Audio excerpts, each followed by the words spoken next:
Hello everyone and welcome to another video. Today I have two thrillers I want to talk about. These two I read for ThrillerAthon, which happened in February. So it was a week-long readathon and I had these two books out from the library, so I thought this is the perfect time to read them. And the first one of those was Shari Lapena's An Unwanted Guest. I previously read Someone We Know by Shari Lapena and I really liked it. I thought it was really well written with a lot of twists and turns, so I thought I'm gonna pick this one up. And this is my first time of reading this very Agatha Christie inspired closed circle cabin in the woods type of setting. So in An Unwanted Guest we have all these people who are going to this very remote inn for a weekend. There's it's winter and they have this big snowstorm which closes them off and leaves them without electricity, and then people start dying. So I have read something similar to this closed circle mystery. Some of Ruth Ware's books are like that. But this particular setting with this particular trope where there is a lot of people in this closed house or inn in this case where people die and someone between them is the killer, right? And it's very Agatha Christie inspired. I think a lot of people mentioned that when talking about this book. And I wanted to see if that thriller trope is something for me. So I picked this up from the library. Also, I really liked, as I mentioned, the other book I read by her. So in this one, we meet all these people who are going to this inn for various reasons for this weekend. And I thought that it's so well set up and so well introduced, these people. I mean, they all felt really fleshed out and they all had their small little dramas or things happening with them. And for such a short book, I think it did a really good job introducing these characters. And then as the weekend progresses, we find out that some people are starting to die. And even though at the beginning we're like, oh, this must have been an accident, you know, and no one's really suspicious. But as the time goes by and another person dies and the third person dies, people start panicking in a way and keep thinking, pointing at each other in a way, like who is the killer, who we have to figure out what's happening, and they all huddle together. So I think this is really this particular mystery trope which people really enjoy. I mean, a lot of people seem to enjoy it because there are a lot of good reviews of this on Goodreads. But for me, I'm not sure it really worked because it felt a bit off in a way that these people just started pointing at each other with no apparent reason, because these were people who did not know each other. So we don't know what's the connection between them. And it just felt a bit off the way they went about finding the killer, and there were just some things which didn't really make sense in how they reacted and what they did. I did not see the end coming. I was surprised by it, but I don't know. Maybe I just think that this isolated closed circle mystery is just not for me. I will though read the Agatha Christie, an Agatha Christie book which has this trope in it, to see if I would like it, because I think everyone says that Agatha Christie mystery thrillers are much better and the classic, you know, to go to when you want something like this. So I'm just not sure that this was for me. I mean, I don't know how to explain it. It just did not make sense. I was not captivated so much by what happened. I really couldn't guess and couldn't care who the killer was because there was just nothing pulling me into this story and these characters. I feel that even though the characters were well written, I just don't think we went into these motivations and there was just nothing to really grasp onto and make you care about why these people died and who the killer is, I guess. So I think I gave this 2.5, 3 stars maybe if I'm generous, but this was just not for me. And then the other book I picked up was Final Girls by Riley Sager. So I picked this up because I have previously read Lock Every Door and The Last Time I Lied by Riley Sager.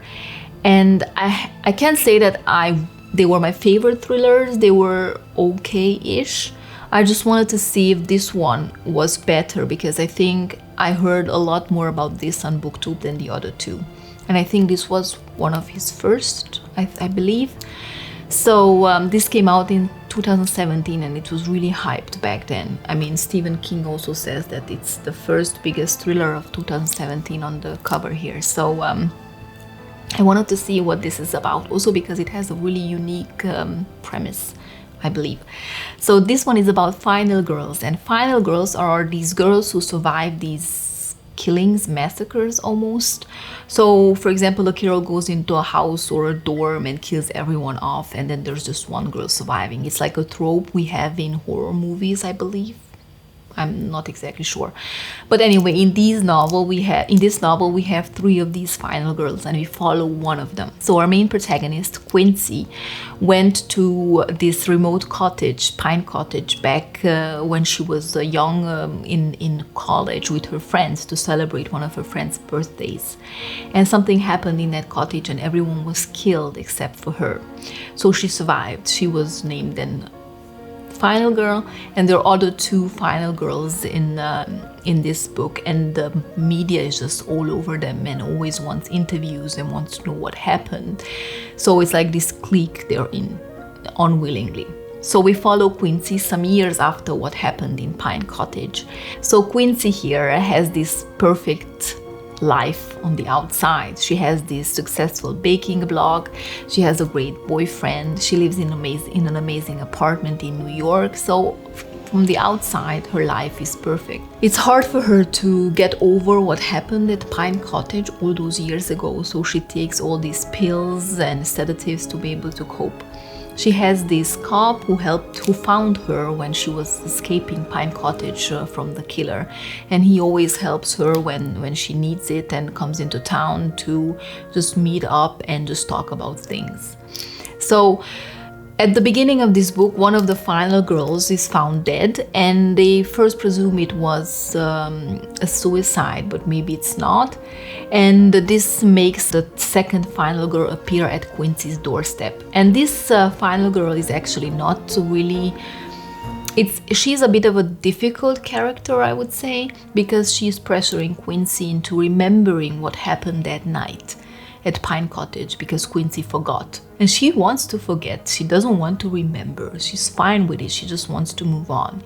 But then things happen from there, and it just seems like nothing is what it seems like it always is, I guess, in these mysteries. I really liked how in depth we went with these characters, and it was just so detailed description of her life and what she did in New York, and when with her boyfriend, and problems with her mother, for example, as well. So it was very detailed, but I just felt that it was too long and unnecessary, all this detail in the beginning, because nothing really happened for what I felt were 200 pages, and things really started picking up at the last third of the book, which was okay, I guess.